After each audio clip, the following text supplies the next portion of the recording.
Hello student, स्वागत है आपका हमारे YouTube channel the English world English classes में।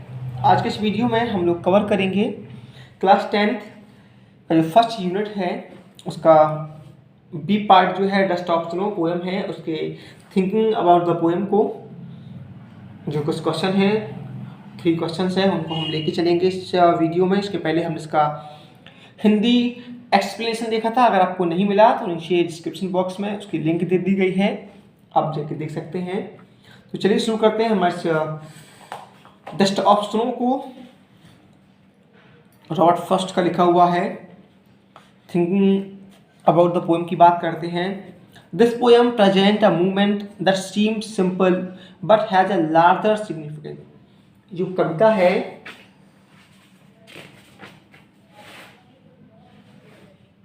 वो एक साधारण सा लेके एक बड़ी सी घटना को शो करता है। Compare this other quotation from Robert first always always a large significance, कि एक बहुत बहुत बड़ी या बहुत ही महत्वपूर्ण little things touch a large thing, कि एक छोटी सी चीज़ भी बड़ी सी चीज़ को छू देती है। उनके इस कोटेशन से कंपेयर करिए। अब नेक्स्ट करते हैं फर्स्ट क्वेश्चन से। रॉबर्ट फर्स्ट का लिखा हुआ ये dust of snow. First question है, what is the dust of snow, कि डस्ट ऑफ स्नो क्या है। What does the poet say have change his mood, कभी क्या कहता है कि उसकी मूड जो है बदल गया है। How has the poet's mood change, और उसका जो मूड है वो कैसे बदल गया है, इसको बताना है। ठीक है, तो उसका आंसर बनेगा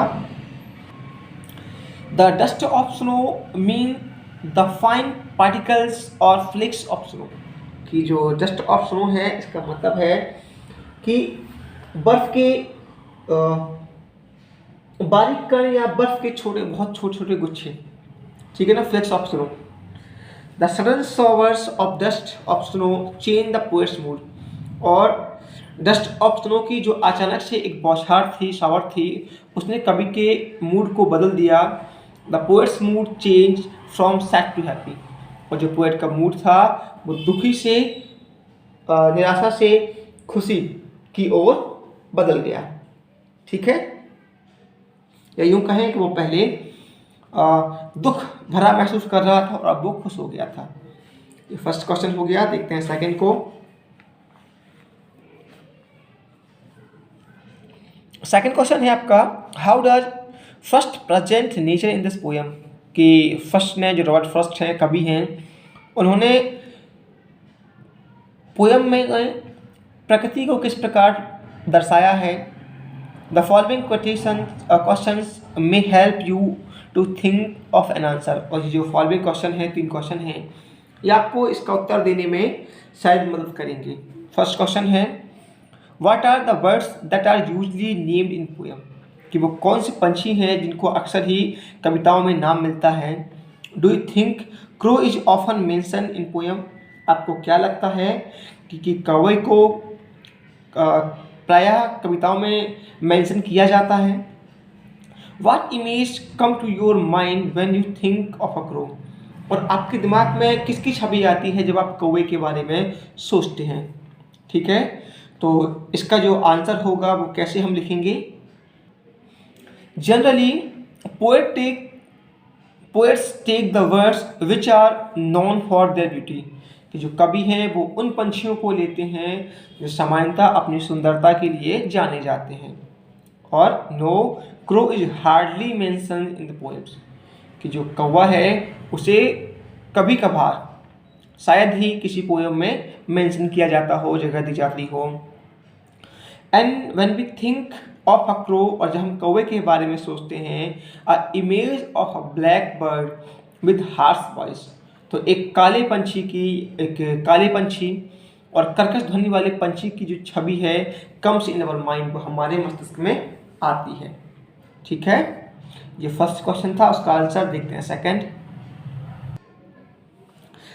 क्वेश्चन का जो सेकंड है, again what is a hemlock tree, फिर से कि जो हेमलॉक का पेड़ है वो क्या है। Why does the poet write about more? Why doesn't the poet write about more beautiful trees, such as maple or an oak or a pine?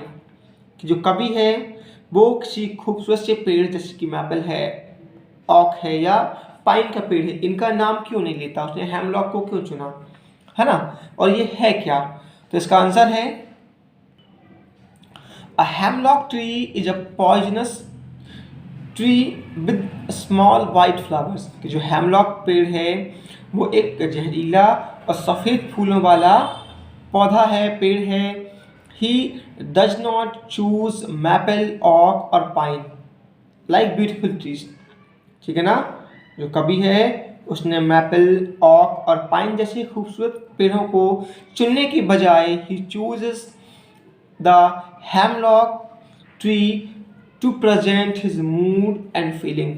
उसने हेमलॉक पेड़ को, वह हेमलॉक पेड़ को चुनता है अपने मूड और अपनी फीलिंग्स को दिखाने के लिए, दर्शाने के लिए।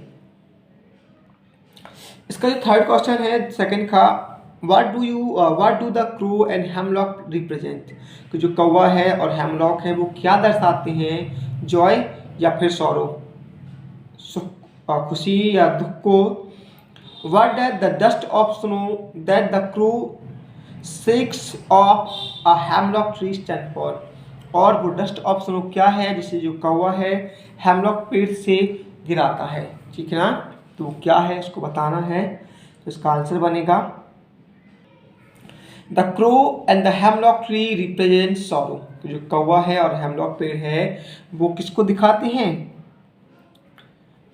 दुख को रिप्रेजेंट करते हैं। The dust of snow stand for natural Joy and energy. और जो डस्ट ऑफ स्नो है वो प्राकृतिक आनंद और ऊर्जा को दिखाती है। ठीक है ना, तो ये था हमारा सेकंड। देखते हैं थर्ड क्वेश्चन है, have there been times when you feel depressed और होपलेस। कभी ऐसा हुआ है कि आपने निराश और असहाय महसूस किया हो। Have you experience a similar moment that change your mood that day. और क्या आपने कोई ऐसे समान क्षण को महसूस किया है जिसने उसी दिन आपके मन को बदल दिया हो। तो ये जो आंसर है वो आपको खुद करना है इससे कि क्या ऐसा हुआ है या नहीं हुआ है। तो ऐसे करके जो हमारी पोएम थी उसके थिंकिंग अबाउट द पोएम था डस्ट ऑफ स्नो का, वो कंप्लीट हुआ। ये आपको कैसा लगा हमें कमेंट बॉक्स में ज़रूर बताएं। पसंद आया तो प्लीज़ लाइक और शेयर ज़रूर करें।